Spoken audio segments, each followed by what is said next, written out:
निवासी और बहुजन समाज, दलित समाज, शूद्र समाज के लोगों, मैं ऐसे संत की व्याख्या करने जा रहा हूं जिस संत का कोई जोड़ नहीं और वह जोड़ आज तक हुआ और न होगा कभी।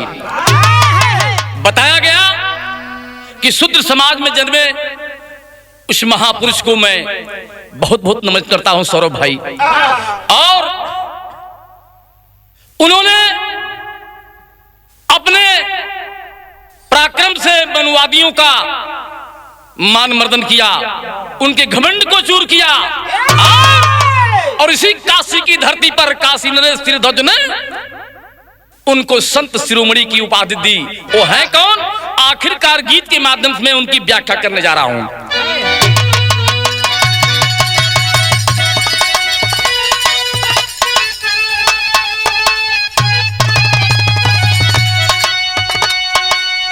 कहना है अरे संत हजारों जग में देखा, अरे संत हजारों जग में देखा, अरे कोई कर्मा के जस लाला नहीं रे, कोई रविदास कहाने वाला नहीं, कोई रविदास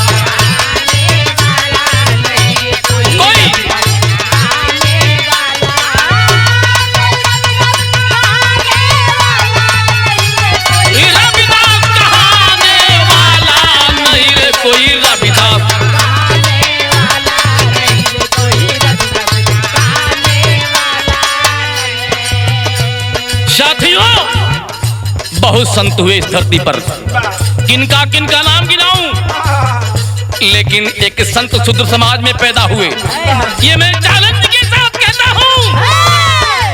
अगर इस भारत भूमि की धरती पर कोई महान संत पैदा हुआ तो शूद्र समाज में पैदा हुए। इसलिए संतों के संत संत शिरोमणि रविदास बाबा जब पैदा हुए तो एक तरफ मनुवाद चरम सीमा पर, दूसरी तरफ जातिवाद और पाखंडवाद। लेकिन बाबा रविदास जब पैदा हुए और जब बड़े हुए, सौरभ भाई, विनोद भाई, हमारे कवि गुड्डू भाई, बाबू, गोलू बाबू, जब बाबा रविदास जब बड़े हुए तो उनके दिल में एक उद्गार जगी, क्या? पढ़ने की इच्छा। आखिरकार जब कॉलेज में गए पढ़ने के लिए बाबा, ये मनुवादी कहने लगे, क्या कहने लगे? माँ कर मारा हुल की गोदी, बाबा लिए अवतार हो।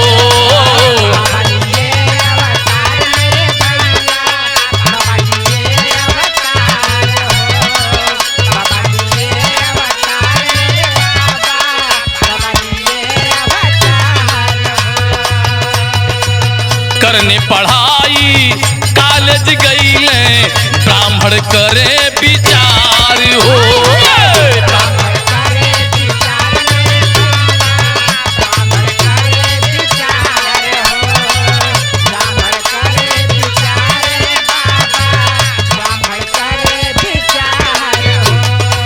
बाबा जब स्कूल में गए और एक तरफ बाबा खड़े हो गए बाल्यावस्था में, हुआ क्या?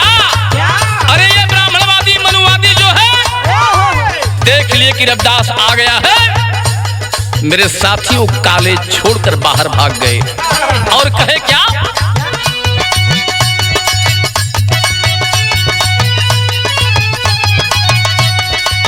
यह अछूत यहाँ कैसे आया? अरे यह अछूत यहाँ कैसे आया? यहाँ इसको पढ़ाने वाला नहीं रे, कोई रविदास कहाने, कोई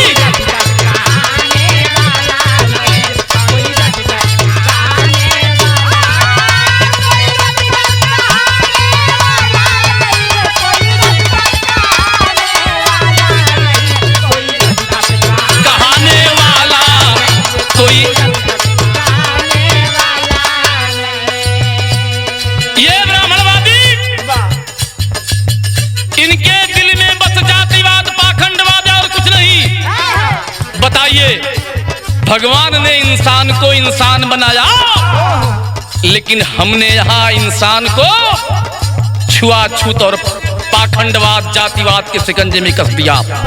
बारे मनुवाद क्या संत रविदास पढ़ नहीं सकते थे? लेकिन साथियों, इस बात का करारा जवाब देने के लिए उस विद्यालय में एक मास्टर साहब थे जो कि जात के ब्राह्मण थे। उन्होंने मनुवादी बच्चों को जवाब दिया कि सुन लो मेरी बात को। कहे क्या? भाव है,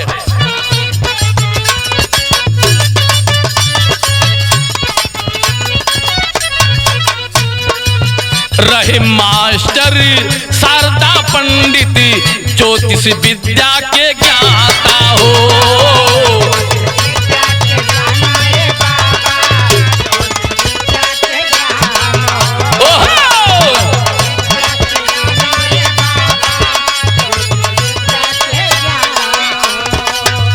एक अचरज की बात यहाँ मास्टर साहब किए क्या?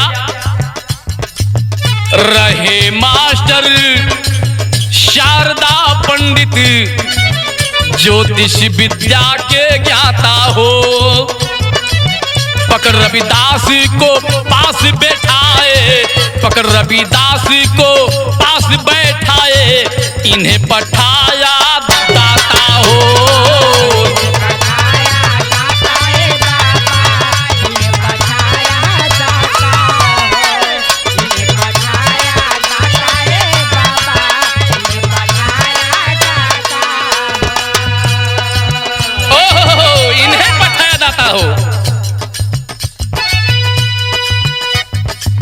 इन्हें पठाया जाता हो।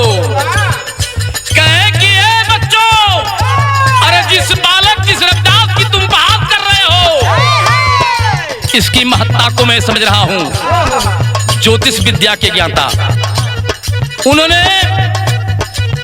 बाबा रविदास को गोद में पकड़ करके अपनी गोद में बैठाया और सारे मनुवादियों को चैलेंज दे दिया कि तुम लोग इस बालक की पहचान किए नहीं अभी तक, मैं जानता हूं। कहे क्या? गुड़िया गुड़, अरे गुड़िया गुड़, तुम सब क्या जानो? तुम लोग क्या जानो? इस बालक की विशेषता को नहीं जान सकते हो, मैं जान रहा हूं। गुड़िया गुड़, तुम सब क्या जानो?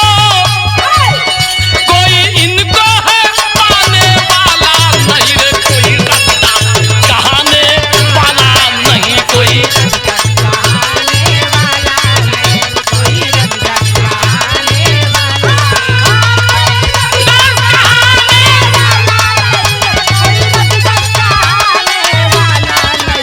कोई रविदास कहाने वाला, कोई रविदास।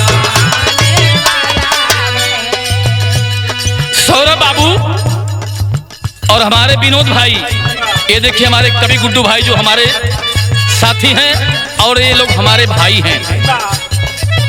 इस गाने के लिए हमारे भाई मास्टर साहब, आनंद मास्टर साहब जो एक शिक्षक हैं, आप प्रधानाध्यापक हैं, और हमारे भाई हमजोली, हमारे लंगोटियार जयराम सिंह पटेल, जिन्होंने मुझे इस गाने के लिए प्रेरित किया, और अपने ग्राम सभा के शानदार प्रधान विकास खंड हिम्मतगढ़ और ग्राम जमीन मोहम्मदपुर के शानदार प्रधान जो शुद्ध समाज, दलित समाज की लड़ाई लड़ते हैं, आप श्री जयराम सिंह पटेल मेरे साथी, और संतराज भाई मास्टर साहब, इन सब का योगदान से। और उन्होंने कहा कि भाई साहब इस गाने को जरूर आप गाइएगा। कहना है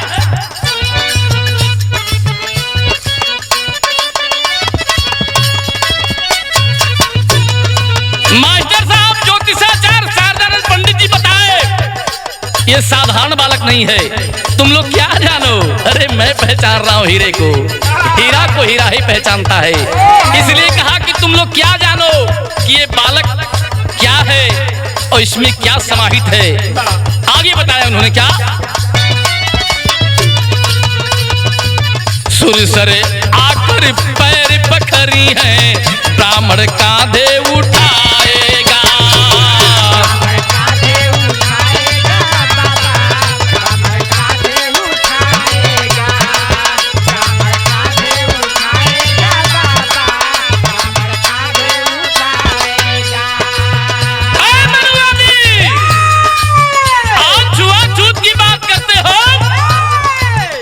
दिन यह बालक तुम जैसे लोगों का मान मर्दन कर देगा और समय आएगा, आज अछूत बना रहे हो, लेकिन ये तुम्हारे घमंड को जिस दिन चूर करेगा यह बालक, पूरी काशी की धरती पर तुम्हारे ही कौम के लोग इस बालक को कंधे पर डोली बनाकर ढोएंगे और देख लेना ऐसा समय आएगा। कहना है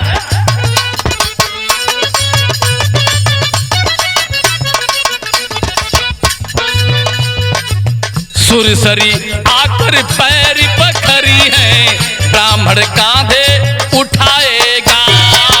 सुरसरी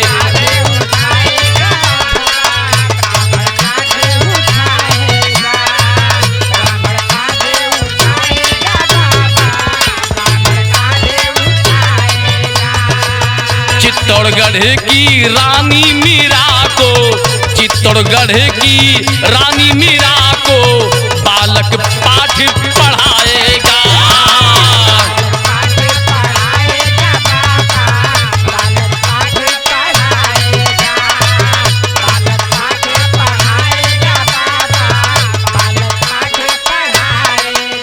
बताया गया ब्राह्मणवादियों मनुवादियों, इस बालक की विशेषता है जिस सुरसरी गंगा जी को, जो गंगा जी स्वयं इसके चरण को पखारेंगी, यहाँ इसके पास रहेंगी गंगा जी, और एक समय आएगा कि मनुवादियों को परास्त करेगा और यही ब्राह्मणवाद अपने कंधे पर ढोएगा इसको।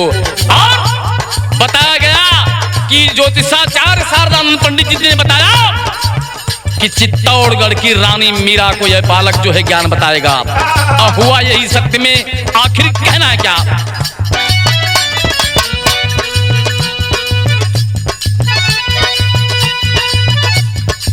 अरे सतगुरु तो अरे अछूता समझेगा, सतगुरु तो अछूता समझेगा, कोई अमृत पिलाने वाला नहीं रे कोई रविदास, कहने वाला नहीं कोई।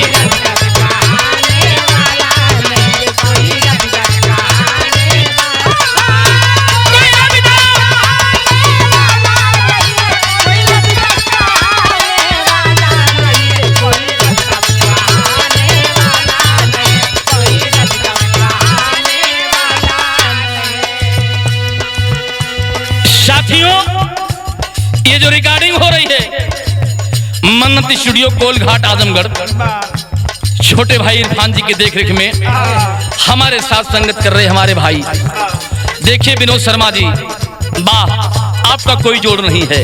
और हमारे छोटे भाई सौरभ, जरा सौरभ भाई मेरी तरफ मुखातिब हो जाइए मेरे भाई। अरे अथाह सागर भाई, आपका भी कोई जोड़ नहीं। और हमारे भाई गुड्डू कवि, ये जो गुड्डू कवि हमारे कवि जी हैं, मैं इन भाई को बहुत बहुत नमस्ते प्रणाम करता हूं, गोलू भाई को आशीर्वाद देता हूं। और इस गीत को लिखने वाले आप हमारे श्रद्धेय कवि जी राजेंद्र प्रजापति जी, जिनके सानिध्य में मैं गीत गा रहा हूं, इनकी लिखी गीत है और मैं कवि जी को बहुत बहुत प्रणाम करता हूं। कहना है आवागमन का जूता सिएंगे, गंगा कठवत में बैठेगी,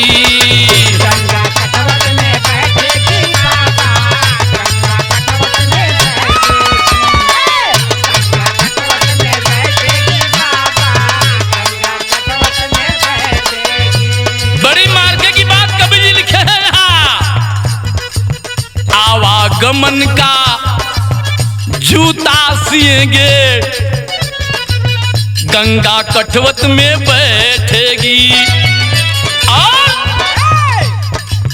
भजन करेंगे प्रार ब्रह्म का, मनु की बेटी बैठेगी।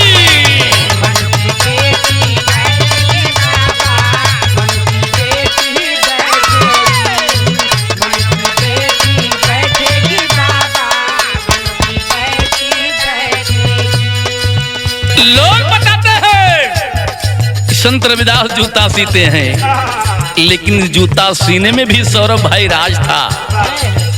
किस लिए जूता सीते थे?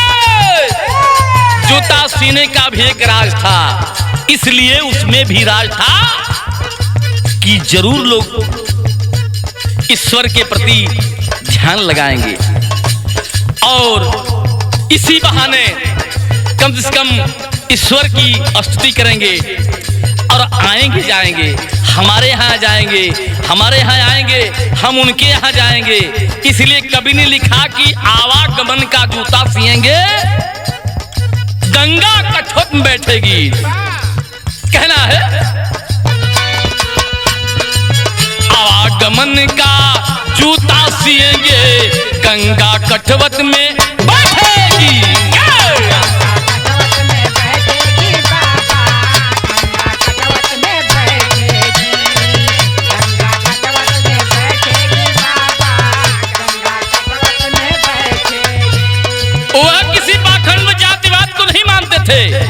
बस एकम ब्रह्म दोष्या नास्ते नेहा नाना किंचन से, ब्रह्म एक उसकी उपासना करते थे। इसलिए मनुवादी उनसे बहुत जलते थे, लेकिन छाती पर चढ़कर ताल तरने का काम किसी संत ने अगर किया तो उनका नाम संत शिरोमणि बाबा रविदास है। कहना है आवागमन का जूता सिएंगे, गंगा कठवत में बैठेगी।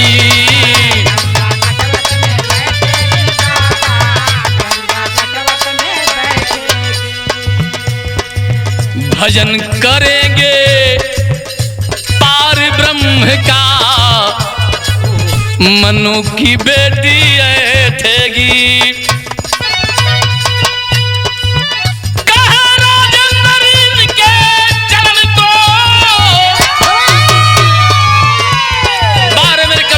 प्रजापति जी, आपको बहुत बहुत प्रणाम करता हूँ, आपकी लेखनी को प्रणाम करता हूँ, और ये सकल पंच मेरे भाई जो मेरा संगत कर रहे हैं, मैं इनका बहुत बहुत मैं आभारी हूँ। कहना है